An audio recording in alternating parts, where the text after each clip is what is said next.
There it is. I don't know what you're there was a laugh. Where were you looking? Anyway, you get 1 week off, you don't even know where to look at the camera anymore. What's up, everybody? Welcome back to Sunday Night Teacher Talk. This is the place, right? It's the time of year. It's starting to get, well, I don't know where y'all live. I think Pulford's still getting snow up there in Colorado, but it's like 70 in the desert. We're cruising at like a 75 degree, 70 degree day most of the time, and sunny. And we all know that nice weather leads to issues in the classroom. It's like kids have thawed from the winter, and they start, even if you get one nice day. And I think in Philly they had it was like 65 degrees, and then it went back. I was talking to Kev the other day, and he was like, "Nah, bro, it turned to like 20 degrees like the next day." Oof. You get one nice day and it turns into madness. So we're here to help anything that we can do. So all you have to do is, whether this is your first time or your 100th time on here, or your 261st time on here, because that's where we're at, to episode 261, just saying. Drop a question in the chat. It could have to do directly with teaching. It could do with teacher life. I mean, we run the gamut. We will answer questions about just about anything. If you put a keyword question in front of it, it just helps us to get that stuff started off and identify them. But yeah. You ready? I'm ready. All right. Hit it. Josh is up first, asking, I'm on spring break and we return to school on April 1st. I was thinking of playing a small April Fool's joke on my students. Already like an unsolvable crossword puzzle, word search, or maze. Any ideas? No, that's an idea. Carson's got to be on there with something. Chris Carson's got to have an idea for this. He sounds like he would do this all the time.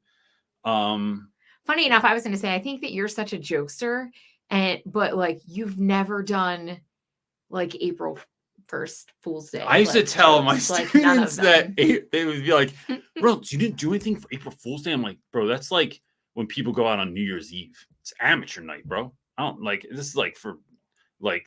I do this all the rest of the 364 days a year. This is the day a year I take off for everybody else.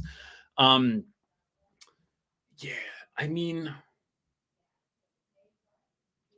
I don't have an answer for this. I do so much ridiculous stuff at any given moment that I don't have an answer for like a day thing. But someone in here. It doesn't feel good that you swing and a miss on the first question, first pitch of the show. But someone in here's got to have an answer. I feel like, Someone said that on TPT in the comments. Someone said that on TPT they have like Google Forms that like are. What did they say? Let me see if I can find the question or what they said. They have TPT has unsolvable Google Forms, which is kind of just funny. Yeah. So, I mean, there's got to be other stuff on TPT, but yeah, I think this is a funny question for you because it's one of the things that I always thought when you were in the classroom. It's like, why don't you're so funny and you do like jokes all the time? Like, why don't you do something on April Fool's Day? But you never really participated in that. I feel like TikTok would be a great place. And I'm slightly embarrassed that I don't have an answer for this. I deeply apologize. Do you have another question so I can revive myself? Maisha is asking, is your shirt part of your new merch? It is. We got new shirts. So this one says "Teaching is a Calling," and then on the back, I don't know if you can see it, has a verse from First Peter. We're going to make them without the Bible verse and with the Bible verse because we realize that not everyone's coming from the same place. And then we have these new. This chair is extra squeaky today. We have new pennants that we're making. One of them says "You belong everywhere." The other one says "Teach your class off."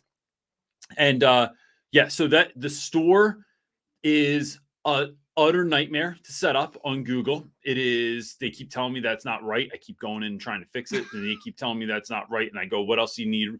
What do I need to fix?" They go, "It's not right." So, all right. So, like, what do I like? What's the component that What's is not misaligned? right? Nobody It's just tells not right. us. It's wrong. You did it wrong. Okay. Not finding success here. But if you're interested in any of the stuff that we have, just which is it's fairly small amount of things right now because this is all custom made. We make all this, we design and make all the stuff. You can hit me up with an email or a DM and I'll just send you the link to the store because I can send it to the store. It's just that Google's not supporting the link right now for some absurd reason. So it's not showing up. Once that gets all worked out, it'll show up like on YouTube, on Instagram, on Facebook. It'll show up everywhere. Yep. Okay. Next up is Josh asking to follow up my question from last time about what to do with my students outside. I had them create a board game about pilgrimage to Mecca. We're studying Islam. For our day before spring break, I had students play the board game outside on the school patio. The classroom management wasn't too bad. I had to go over expectations beforehand. It's not really a question, but a follow-up. Let's talk about why that's important real quick. Josh, I think that's so important because one, there's other people that are on here that have been thinking about doing the same thing and they haven't done it, right? So this, I think, is one of those things that helps folks to feel like maybe they could do it also. And I love that worked because all that's going to do is just amp you up and get you, it's going to help you to do it again, right? And I think that once the hardest thing about anything is doing it the first time, right? It's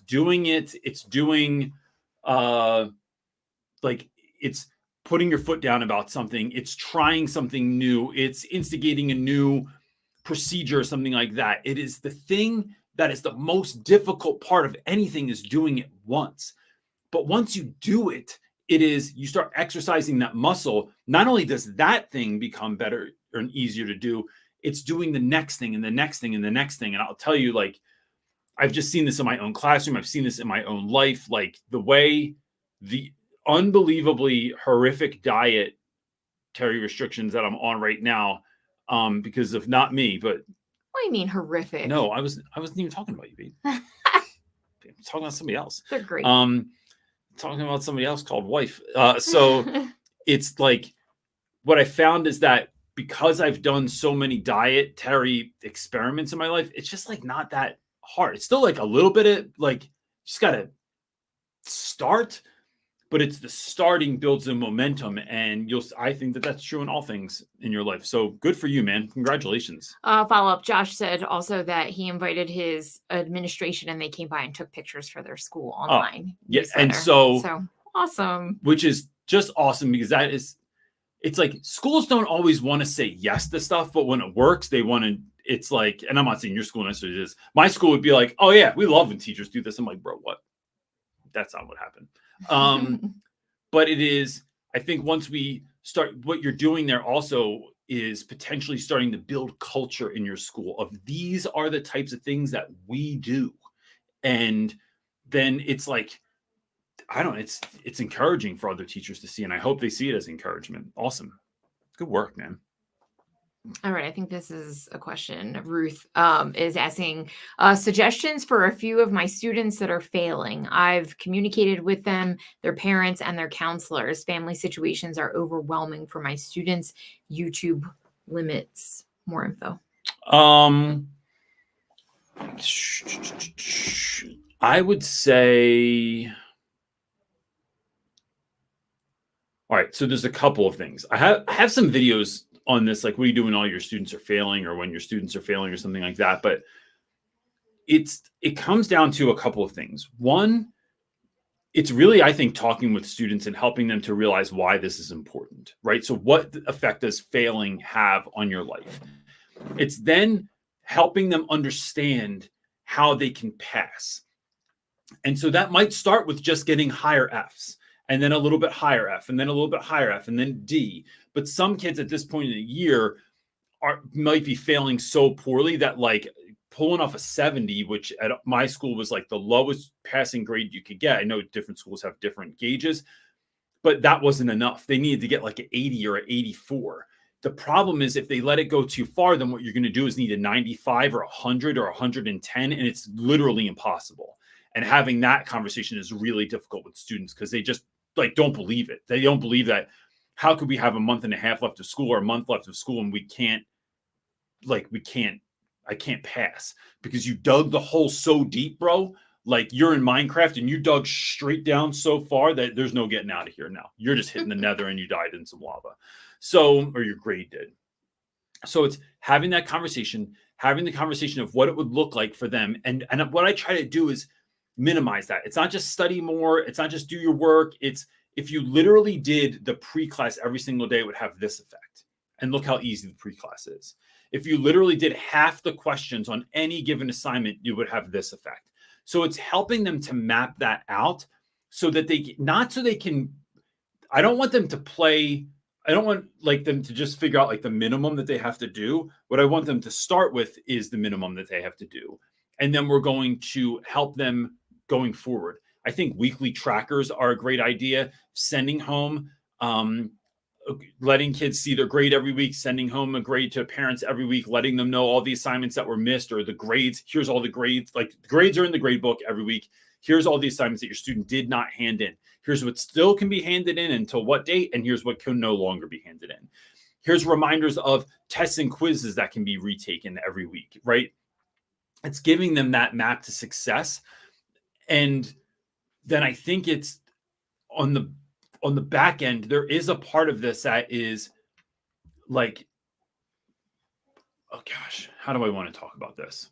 I'm going to just say it how I want to say it, and then I can help you figure it out. But there's value in failing. Some kids, I think I've seen students fail and they needed to fail. They needed to have the classes again.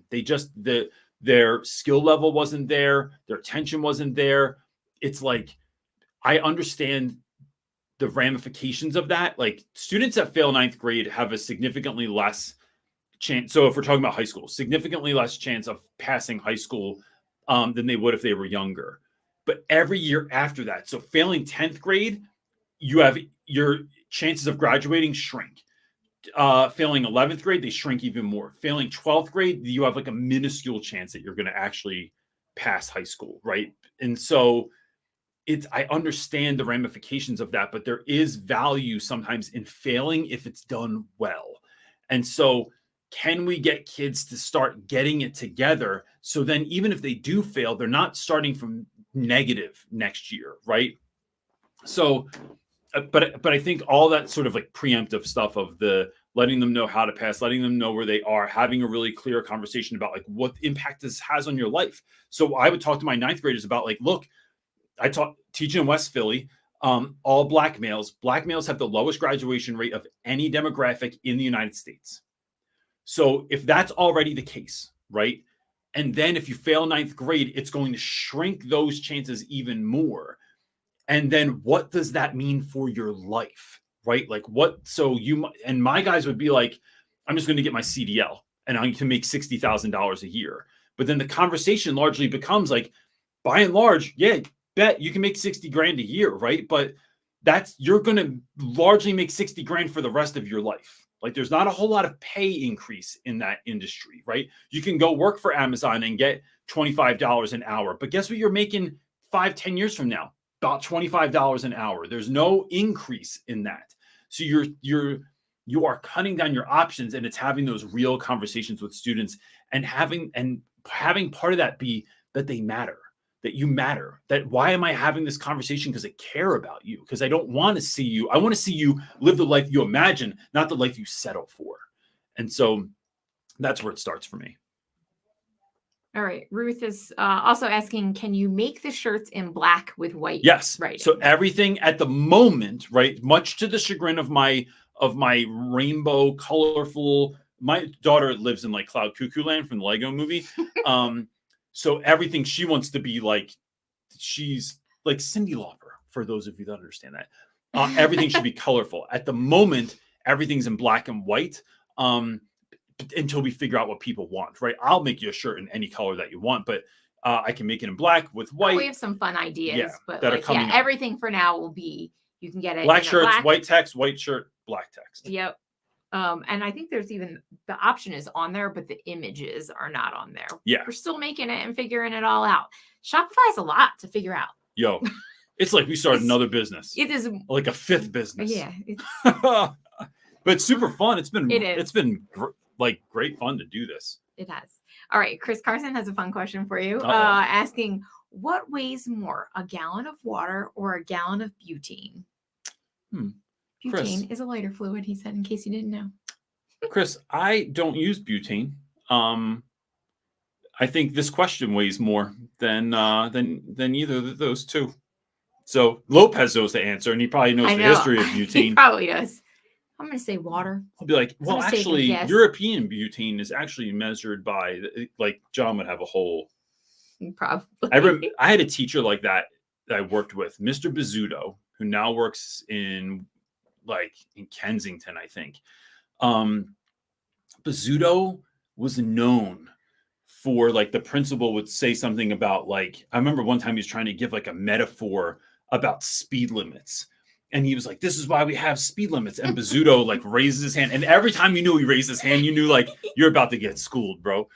He raises his hand. He's like, actually, speed limits were invented for this, and this reason. They are actually, I think speed limits were created to conserve gasoline consumption. And so, because it would give you like the most bang for your buck or something that. But this would be a Bizzuto question that he would be actually, Chris. You should text it to him and ask. Yeah. No, I'll get the longest text back ever. Take a guess. I'm going to go water. Yeah. Oh, okay. All right. We both go water. Let us know. Okay. Does one liquid weigh more than another liquid? I don't know. I don't want to get that far. A bottle of juice weigh more than a bottle of water?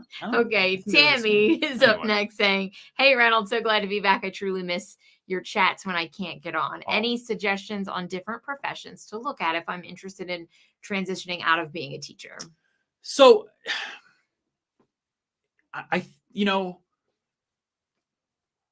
this is a great question.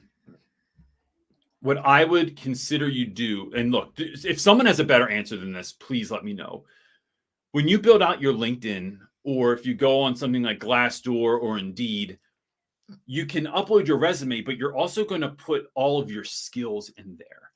And although teaching doesn't seem to immediately translate to anything else, there's all kinds of stuff that you can do now, right? So if you're a teacher, just think about the things with regards to leadership, right? You're leading kids all day with Canva, with design, with document design, with being proficient. I have a friend who I taught with in Philly. She was only ever a teacher, right? And I don't mean that like that's all she ever could be, right? But like she was a teacher her whole adult career.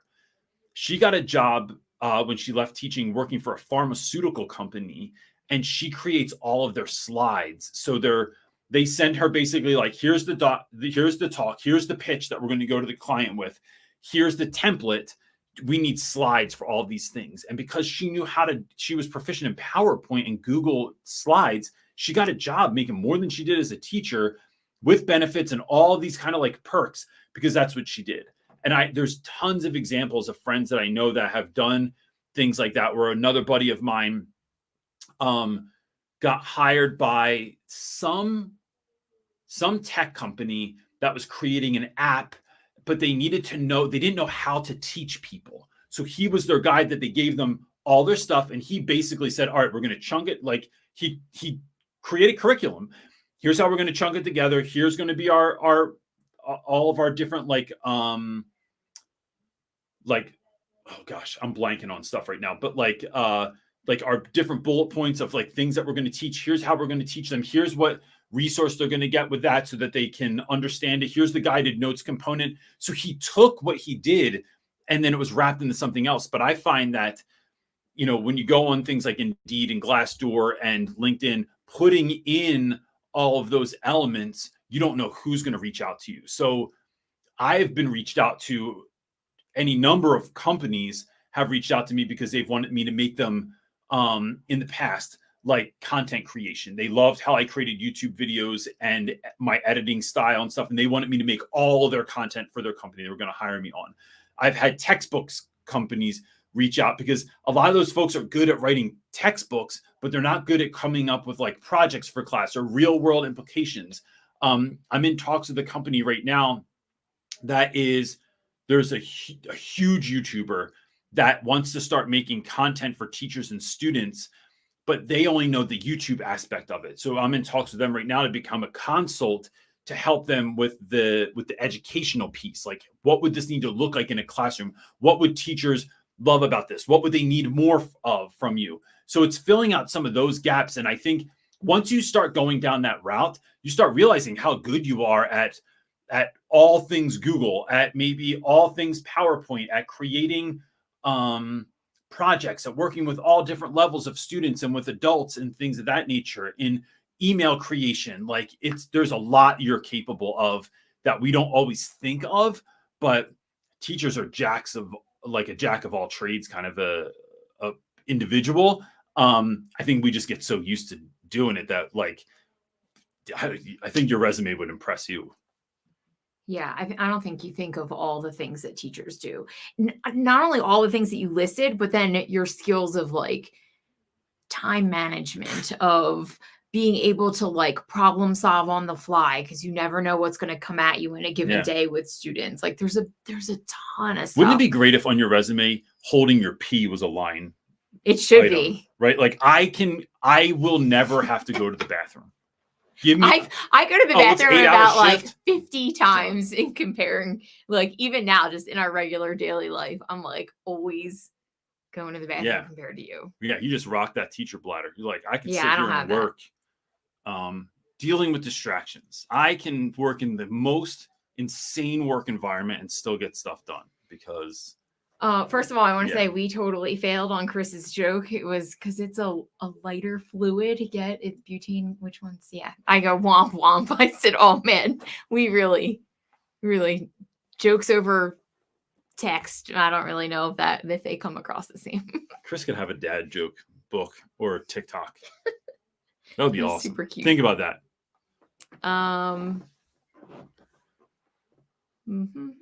Take your time. I haven't been able to sing a song in a while. Should I? No, we don't want to do that. Okay. Lopez is up next asking, what advice do you have for new and seasoned teachers who are in the last quarter of the academic year? I have a video coming out about this, John, but it wouldn't upload. We have had unbelievable tech issues this week, right? Supposed to have a video come out Thursday, didn't come out. Supposed to come out Saturday, didn't come out. Literally, we were late today because all the tech was just shutting down. Like, I think something in this last Apple update really screwed up my stuff. Anyway, I have a video coming out on Tuesday of this week, hopefully, about experiments. I think that this time of the year is not time to coast. It's not time to ride it out. I know that some people are feeling like that, right? What I found has been so much more useful and fun is to experiment with things, right? So some of my classes, this was the time of year that was such a sweet spot where some classes, we hit the stride, man, and we were just cruising, right? It was downhill. Other classes were still tough. Other classes were tough, but I figured out a rhythm. And so those are classes I'm not necessarily going to experiment with, but some of the students that you've built relationships with, some of the classes, can I start to experiment with classroom management ideas, with how I'm going to, maybe you thought about starting centers or having centers certain times of the week. Maybe you had, you're going to institute like some sort of like independent reading practice, or allowing kids. So like this was the time of year that doing independent reading, the first time I ever let kids sit wherever they want in the room. You can sit on windowsills, you can lay under your desk, you can lay under my desk. I don't know why kids like laying under things all the time, but like wherever you wanted to be. it was times of the year where I started like new projects. Like, listen, I don't know if this project's going to work, but this was the time of the year that when we were doing persuasive writing with my 9th grade class, but I also did this with 11th grade too. Instead of like when you're looking at like logos and pathos and all that stuff, we started looking at YouTube pre-roll ads and Home Shopping Network and how they use this stuff. And then the kids had to create a product that they were going to create a video for Home Shopping Network or for a YouTube pre-roll ad. And that we tapped into all those same things using that. But this was the time of year that I did that. Ghost stories, all that kind of stuff came out this time of the year. So interestingly enough, this week we have coming up, we had a movie. It was supposed to be last Thursday. It's now this Thursday. Our third workshop for this classroom management series, which is on policies, procedures, rhythms, and routines. Excuse me. I don't really like doing that, but such is life.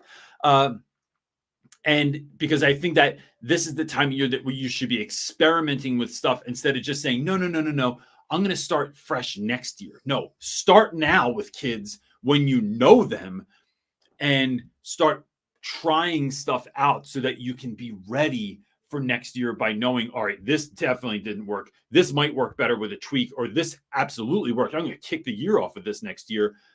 It is, I think, experimenting with some stuff and having some fun with that too. It really makes class far more interesting for you instead of like 2.5 months, 2 months is a long time to ride out in school. So try it now.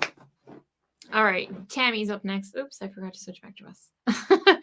Tammy's asking, I tried to look at your online shop, but it says coming soon. Am I missing something? I want to purchase your products to support you, like your book and other things. Thanks, Tammy. Again, we're just having so much tech issue. Like it's there on our side. We can see it. I don't know if like we'll try. Can you share the Shopify link? Is that a thing? Yeah, I can try and find it. Okay. And share it in the comments and see if you can look at it on your end. There's a lot of like things to hook up to Shopify, and some of them are working and some are. I don't really know. We're trying to get it together because the products are there, but we appreciate you. Thank you so much. Wanting to even get something. So thanks. Well, I'm going to put it in the link in a second. Or in the comments. But Mallory is up next. Awesome. Asking, what are some unique and memorable gifts I can give my 10 seniors this year? I teach 9th through 12th grade art. By the way, my son Miles will be 2 this summer. And he started watching the live shows when I was on maternity leave because I love it. The baby in the picture. Yeah. That's him. Oh, in her profile. 2. That's exciting. Thanks for watching for so long. I know. Let us just tell you right now, Mallory, you hear a lot of bad things about 2. We love 2. 3 was a nightmare. Yeah. 3 was where it got real. Yeah, it got real. But terrible 2's not a thing. Not for our kids. I don't know what you say about 3s. I can't think of any alliteration there, but terrible. It was tricky. So 3s. Memorable gifts. I will say that in my experience, the things that kids have held on to are not anything that I purchased. It's something that I made, right? So if I've given a kid like a framed picture that they didn't have access to, right? So it's different than just texting them a picture or something like that. It's a picture in a frame, but the thing that has gone the furthest is letters. Writing kids letters. I don't know if I've told this. I very rarely tell this story, and I'm not even sure why. I feel a little self-conscious about it, but You Belong Everywhere, right, is up here on this banner. It's something I've said to my kids for ages, and I wrote that. I signed a letter one time that I wrote to a young woman named Issa.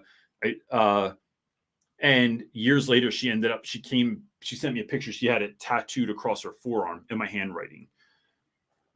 I have had any number of students that told me that like they still have letters from me. It's like one of their most cherished possessions. And I will say the same thing. Letters that I get from students, from people from YouTube, from I don't know that I've had any teachers send me letters, but like when kids have written me notes or letters or parents have written them to me, it is something that I cherish. It is like one of my favorite belongings of all time. I had a student one time, his mom made a made a collage of all the things I had done with them. So all the trips we took, all the opportunities that we had together, and then wrote a letter and put all of these pictures like as a collage. I think something like something like that meant so much to me, more than any mug that I ever got or anything like that. It's like, it's those personalized touches. So, and they take more time, but it's just been worth it to me. So I would say writing your students letters or a card, a nice card or something like that. And if, I mean, art, it's like, I have found in my marriage even that making my own cards goes so much further. I never buy cards. I always make them, even if they look horrific and they are crayons on construction paper folded in half. It's personal that way. So that's what I would consider doing, something like that nature. You make cards for everybody. We don't ever buy cards because you always make them. You're like, oh, I can make it. Or now our kids make cards for people, which is awesome. Or I have had times where I've customized cards. So I'll buy a card, and all cards you buy at the store for 99 cents look better when they have googly eyeballs on them. Or they look good when they customize everything. You'll take a bottle of wine over to your aunt's for like Thanksgiving, and like you make it into a turkey, or you always do weird stuff. Yeah, you're just weird. Yeah. All right. I can tell by the way you said that is your favorite. Yes. Oh, totally.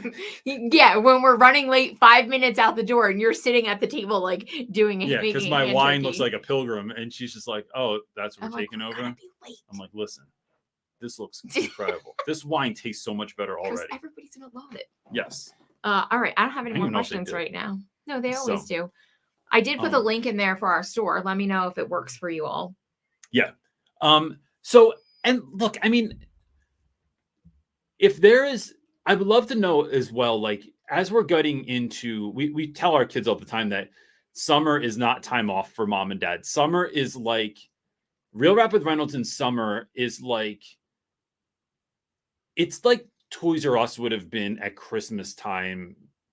Like, that's our busiest season. So there's all kinds of speaking opportunities coming in and stuff now. So whether it is, I would love to know in the comments too, like, what do you need more of that? Like, if it's not coming directly from your school, I know there's all kinds of things from that in that nature. I know there's things from your students that you need. I know that there's things from your parents that you need at your school and stuff like that. But like, from us, what could we create, connect you with, do that would make your teaching experience better, right? So this summer, our hope is to create a whole bunch of workshops. Like, we're going to have a workshop that is specifically for new teachers, right? That you never taught before. This workshop is for you on how to start the new year. There's going to be another workshop on the Back to School Boot Camp is coming back for the third year in a row that we'll do this summer. We're going to do all kinds of things like that this summer. We are putting out, I mean, right now we put out on average 5 pieces of content on YouTube a week. That's going to go up. So it's trying to really think about what we can do to best support teachers, because that is our mission, right? How do we serve the people that are a part of this community? So whether that's in a comment now or it's in something that you send to us, like, we're really trying to figure out how do we best serve and love the people that are a part of what we're doing. So. Yes. Okay. Professor Zest is up next. Hit it, buddy. Asking, what is some words of wisdom and advice you would give to new teachers who are struggling? My heart aches for our new teachers who are barely hanging in there. Mine too. When I see those new teachers, like, I hear about them through whether it's Marley School or I see them in our Facebook group, like, it just, it hurts my heart. I think so much of it does me too. So much so that, like, I've reached out to every school that is within a 25-mile radius of us to see if there's anything I can do to help their new teachers.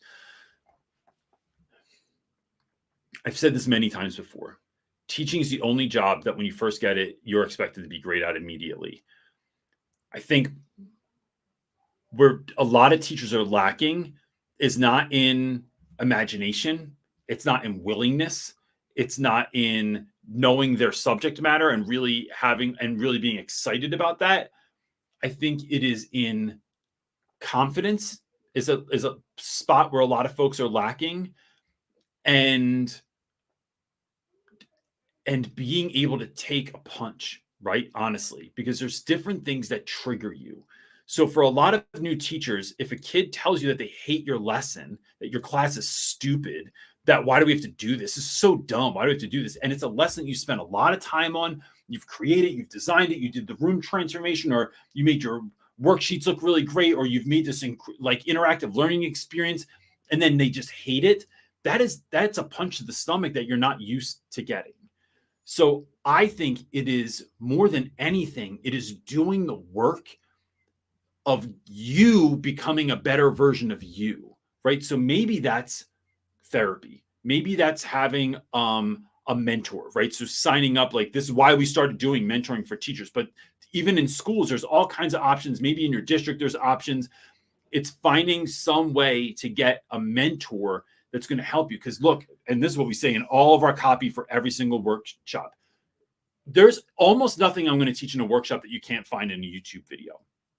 But that means you got to go through 700 YouTube videos to figure out where it is, because I don't even remember where. People ask me all the time, like, do you have a video about this? I'm like, I don't even remember, bro. Probably. Or yes, I know it's in there, but I don't know where, because it's 8 years and 700 videos later. I can't find it. So it's learning from someone else's experience. It takes a lot less time than learning from your own experience, right? So it's like paying money for stuff, I think, just saves you time, and it saves you energy and saves your mind. So it's looking for those opportunities, right? A lot of schools will pay for things like therapy, right? Like your insurance as a teacher in most districts is very, very good. So it's growing and becoming the better version of yourself. And here's how I'm going to explain this using the Bible. Even if you're not a believer, you can get down with this. In the Bible, there's this scene where like all the Jesus's disciples in the New Testament are in a boat. Jesus is walking on water, right? Jesus calls Peter out to walk to him. Peter gets out of the boat. He can take a few steps, but then he starts sinking, right? And it's because of his lack of belief, right? His lack of faith that he can actually do this thing that he's being called. Even though Jesus is standing on the water calling out to him, he still can't do it. Later in the Bible, that's the same dude, right? Peter is healing people. He's doing what Jesus did before, right? And that it wasn't a different job, right? I would love to see later in the Bible, like if Peter had gotten called out on the water again, but I already have a sense that I know what would happen there. He would be able to do it now. The assignment didn't change. The problems don't always change. It's your ability to respond to them. Infant disciple Peter couldn't do what veteran disciple Peter could do later on. And so if we look at the problems don't change when you become a veteran teacher, right? But if you learn how to address them, I can have a kid tell me my class sucks and it doesn't faze me. They can tell me that something was stupid. Why do we have to do this?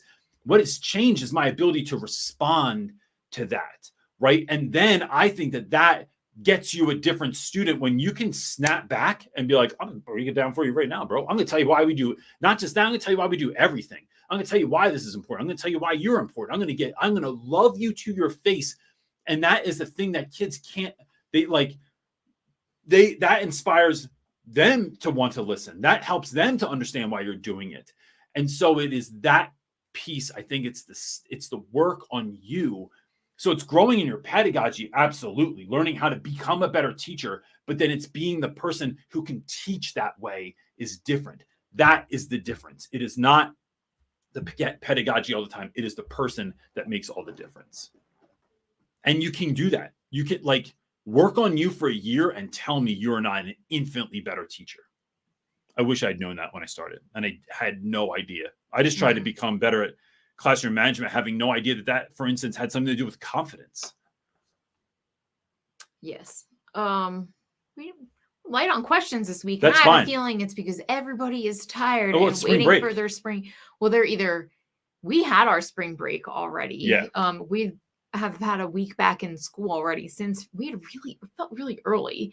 Most people are, I see in the comments are saying that they have spring break coming up. A lot of folks this week, they have to go through this week of school. Yeah, and then they get off Good Friday, and then the following week after Easter. So we had spring break like a week or two ago, and then our kids get off Good Friday this week, and then they get off the Monday after Easter. So it's nice. There's like a 4-day weekend, It's like which two is awesome breaks, kind because of. our kids can't handle more than a 3-day weekend is too much. It's like too much downtime. Agreed. So poor Linda said that she is having a hard time even this year. She's like, I'm not a new teacher, but I'm still barely hanging in there. She had over 20 graphing calculators stolen this past week. And want to speak to that at all? Yeah, I think it's again one of those things, Linda, where it's like, I'll tell you, I've had any number of things stolen in my life from my classroom. I've had money taken out of my jacket. Like I once watched a child steal money from me. I was eating lunch in my room. I needed a week. I had a day where no one was allowed to eat with me. I sat in the back of my room in the corner and just was eating my sandwich, and I was watching something. And a kid walked in, didn't see me, looked all around, walked across my room, went to my jacket, took cash out of it. I remember that day. And walked out, and I didn't even say anything because I knew my sense was like, yo, if you need that. I actually talked to him about it later, but in the moment, one, I couldn't believe that was happening. And two, I didn't want to enter into a confrontation right there. So I did address it later, but it feels horrible. And it is, but in that situation, I at least felt better because I knew, like, dude, you need this $15 or whatever I had in my pocket more than me. If you're willing to risk what we have for that, like, but what you, in my conversation later was, you need to know that, bro, if you needed $15, just come ask me. I give it to you. Don't steal from me though, because once you betray my trust, that's a real hard thing. I trust you till you give me a reason not to trust you, and you just gave me a reason not to trust you. So like, it's a wrap now, and until I feel but we're in a space where I can trust you again. But I think it's also, Linda, like, maybe it was something that someone was trying to be vindictive, but I often wonder, I've had so many students just go through so much stuff that they are willing to steal from you, from other people in the school, to get a thing that they need, right? To be able to buy basics, like, and I have 100 stories of places that I know kids were like at such a low level or without any money that they weren't sure what to do. And that's where they went to. But I'm sorry that happened to you. It sucks. And it feels horrible that you trust and give so much, and then someone would steal this thing, which is then stealing an educational tool from other students and limiting them. That's where that growth and development comes in on you personally, to like be able to like know those things, and it helps you bounce back. Yeah. Well, it doesn't help you in the moment. You still feel hard, like, of course, pissed, but like your ability to bounce back and see things for how they are. And because what it stops also is you don't keep speculating, right? And run like, does someone hate me? Does someone not like me that I do something? How could these kids do this to me? It stops that in its tracks, and then you can keep showing up. Professor Zest has a great question, Awesome. asking, do you think students are getting worse each generation, or are we just getting older and it's easy to say kids these days? I'm going to tell you what to go watch. You can look it up on YouTube. I think one of the best movies ever, the two best movies ever, I think, that encapsulated the teenage high school experience are Fast Times at Ridgemont High and The Breakfast Club. There's a scene in The Breakfast Club where the vice principal is talking to the janitor, and he's saying, these kids, they changed on us, man. They're worse than ever. And he says, no, man, it's us that changes. It's not the kids.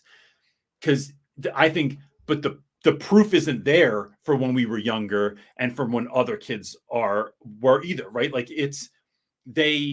like our grandparents can say the good old days, but there's just not, first of all, we all know that it wasn't the good old days all the time, right? That for 100 reasons, but it is that it's the eyes through which you looked at that time in your life with were different than these eyes, right? Like we have different eyes now. And so I don't think it's any worse. I think that there's just more proof now, right? Like, who knows what you would have done with social media when you were younger, right? So it's like we can say to kids, like, I never took pictures of me like in an outfit like that and put it on the internet, or I never like sext someone, or I didn't do this or the other thing. And it's like, yeah, because you didn't have the opportunity to do that, right? But like who knows what we would have been doing back in the day. So, I mean, good Lord, if the founding fathers had been able to have access to Twitter, I think there'd be a lot of stuff on there that we'd be like, oh, all right, listen, shut that down. Somebody might be canceled. So I don't. And I'll tell you what, I think kids have more of an opportunity these days to live a great life than anyone did before them too. Because I think that there's so much out there. We're so normalizing things like therapy, SEL with, I just think that there's so many opportunities out there that are being normalized that I just think that it's awesome. So I think, it's my humble opinion on that. I do think that there seems to be, at least, and I don't know if it's really true, it seems to be that there's like a lack of accountability also. Like, we don't want to we want to believe our children are the best, or whatever. I don't know. It depends on where you look. I think all things. It's like when folks say like there's no good music anymore, and it's like, is that true, or are you just not looking at things? Or did it just hit you different when you were in the early 90s and we just happened to get a lot of good music when I was in high school, right? But it hit you at a certain time. And it's like, I think it's, where are you looking? It's like, people are horrible these days. Where are you looking? Yeah, I also think I don't want to say that parents aren't just holding their kids accountable, but I think it's harder to parent your kids in this day and age, with access and technology and what that gives them, and the balance of yeah, I need you to have a phone, and it's great to have a phone, but it also then you have access 24/7. And are we teaching our kids? I think parents need to learn new things to teach our children. It's not the same old things that we were taught, but it's more about how to handle technology, not even just what not to go on and what to go on, but also to not have it consume your life. When friends are over, we're not just sitting on our phones together, but and just, it's also new. So if kids are worse now, I'd say it's also harder to be a parent. And look, since COVID, it is significantly harder to be an educator right now. So, but I think kids are so worth it that's why. And I'll be honest with you. I think you just can't turn a blind eye to it, right? You have to address it. Just And that's everything in your life, though. Learning how to have difficult conversations is the difference between having a great life and having an okay life. Right? Having a difficult conversation with your spouse leads to greatness. If you can do it well. Having difficult conversations with your kids leads to a great life. I had to have a difficult conversation with one of my kids yesterday, and it was like, oh man, that's not weighing me down. I'm not carrying that weight anymore. I get to move past that. Getting to have difficult conversations in your life about finances and all kinds of stuff like that with your students, about classroom management, with your principals, with your leadership at your school. If you do it well, it leads to freedom in a lot of ways, and lack of stress. But it takes a lot of work up front. Yeah. You have to learn how to do it. You have to learn how to have it. It's not just going and having it. It's like, do you know the skill of active listening and did you think about what you were going to say, or are you just going on putting them on blast? That's different. Yeah. Okay. Our next question comes from Monty. I love this question. How important is it to teach the subject you are passionate about versus any subject? So first of all, can we just address the fact that Monty Drovetti is the best name I've heard all day? That makes you sound like the most interesting man in the world. You love Monty Don, which is why I do. Oh yeah, I do, man. That's what that made me think it's like nobody out there knows what that is, but that's from my favorite English gardening show. That's entered into a next level of nerd there. So how important is it to teach a subject you're passionate about versus any other subject? So that's really interesting. It's probably easier because like I taught high school literature my whole career. I taught a bunch of other stuff too, like versions of, but always under the English umbrella. It's easier because I want to read. I like analyzing text. I like having conversations about literature and pulling things out of it and helping kids to annotate things. I love in my spare time to read books and highlight stuff and write in it and all that. Like that is luxury to me. I think what's more important to me though is students and is the school experience. So if I think what this comes down to for me is can I find value in what I'm teaching? So if I'm teaching a class and it's, I don't know, let's say government, right? Like if I don't feel like there's value in learning about the governmental system in any part of the world, maybe not, right? If I don't feel like there's value in home ec, but that's what they gave me. If I don't feel like there's value in biology, if I struggled with the value of that, I think that would be the place. And I've had that. I've had to teach like test prep courses for stuff that I thought was stupid. I've had to teach, I once had to teach Shakespeare. And I also had a poetry class too. That was like, they just put anybody in. You didn't just get kids that wanted to take. It was like an elective that no one elected. But what I ended up getting was all the kids that didn't pick another elective, so they put them in there with me. So that's a harder sell. And it was hard for me in the beginning to really take Shakespeare and be like, no, this is important and here's why. I fully understand that now, and I could teach that class easily and with much more excitement. But so I think it's more difficult, but it's the why behind it. Like, can I figure out why this is actually beneficial to students? And then I think I could get excited about it, because I've thought about teaching other stuff. Man, I would love to be like a science teacher, I think, but I think that's just because I want to have a crazy classroom and be like a mad scientist all the time. I'm going to be like Robin Williams and Flubber. I will say that we've talked about this before. It can't be the only reason that you get into teaching, though, is just because of your love of your content. Because we have experienced through other teachers, like through what we do here online, that have said like, but I love this like content so much, I want to just share it with students, and like that's why they became a teacher. Yeah. And it doesn't really hold enough when you have kids that just don't care. No. And I mean, that's a whole nother, it's like, but is loving kids enough too?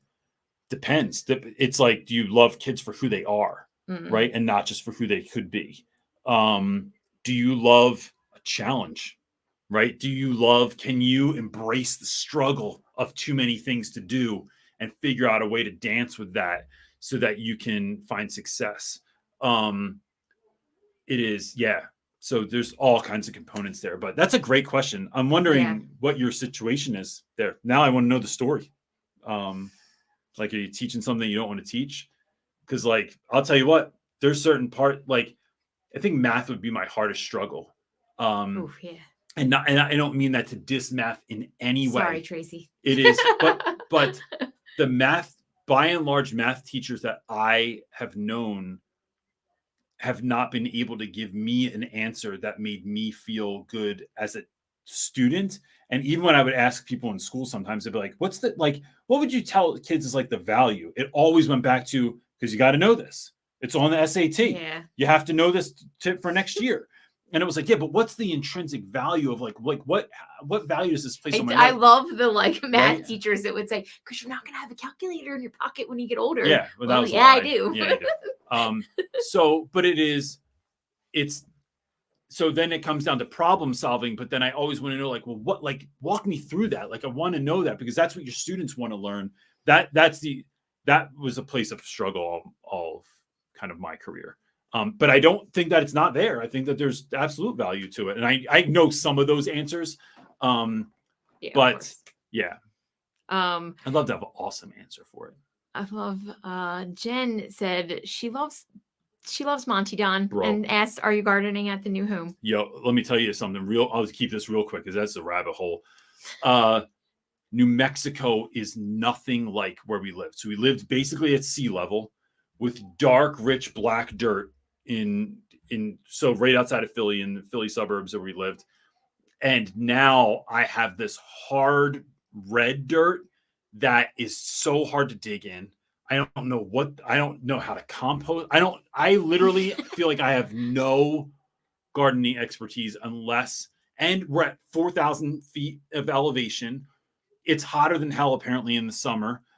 It's so windy here. I don't know how to do it yet. So we're going to do vegetable garden this summer. Everything's it's all going to be in raised beds, so that I can be That's going to require closer. a massive amount of water because it's so hot here. Yeah, but then we do rain barrels and stuff like that. We'll figure it out. But anyway, I want to garden here, but every gardening channel on YouTube is all We've looked for on YouTube some desert kind of gardening channels to help. There aren't any. No, or they're not they're not good.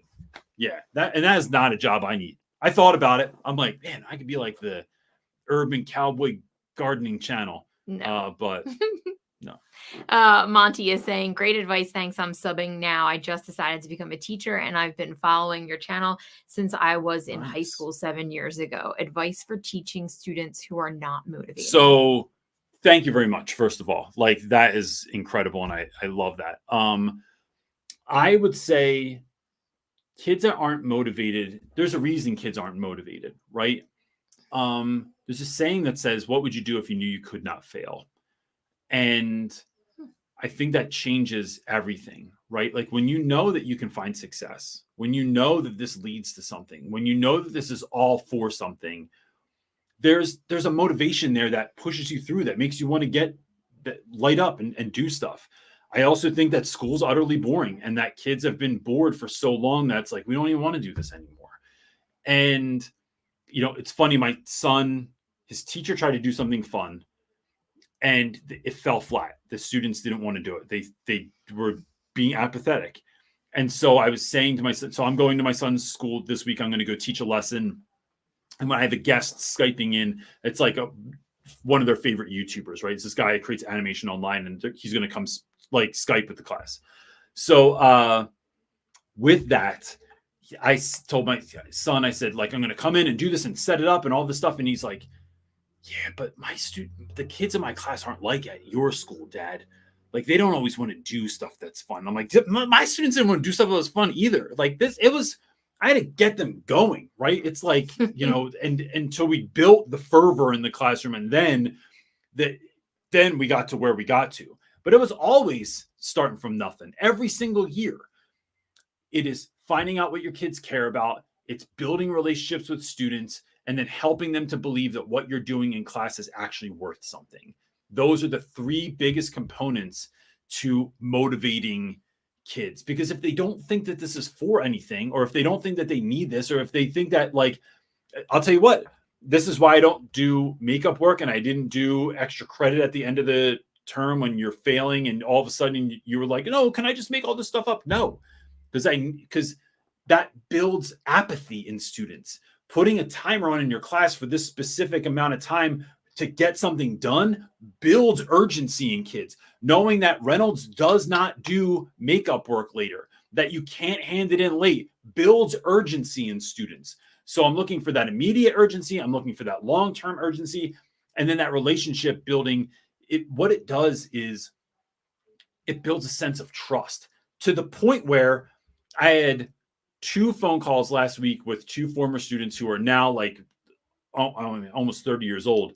And that know, like, and trust factor is still there so much that I know that when I give them advice, they're going to do it. They just do it now. They don't even have to like think about it. And I'm not sure how that sits with me, Reynolds. They know that if I say, bro, listen, I'm going to tell you right now what you got to do with this. I'm going to tell you the move for this. They are all ears because I've built that trust with them. And they've done it so many times that they're just like, they just do it now. And that changes things. All right. Well, I think we're good. We're about at an hour and we're out of questions. Cool. Look, gang, if you want to sign up for the workshop, it is coming up this Thursday. It is on building rhythms, routines, policies, procedures in your classroom, it is not too late in the year to do this. It is actually the perfect time to start trying out some new stuff. We also have merch that's available. We really wanted to make merch because people kept asking us. So it is priced for educators. We have pennants that are great for classroom decor and stuff like that. And look, teacher appreciation is coming up. Maybe if you don't want something for yourself, buy something for somebody else and bless them in that way too. And then if there's anything else that we can do for you, please hit us up at realrapwithreynolds@gmail.com, and I'd be happy to help you out with anything that I possibly can. Anything else, wife? Nope, I think that's it. Cool. Have a great week, everybody. Enjoy your spring break. Have an awesome week. We really appreciate you guys. Peace.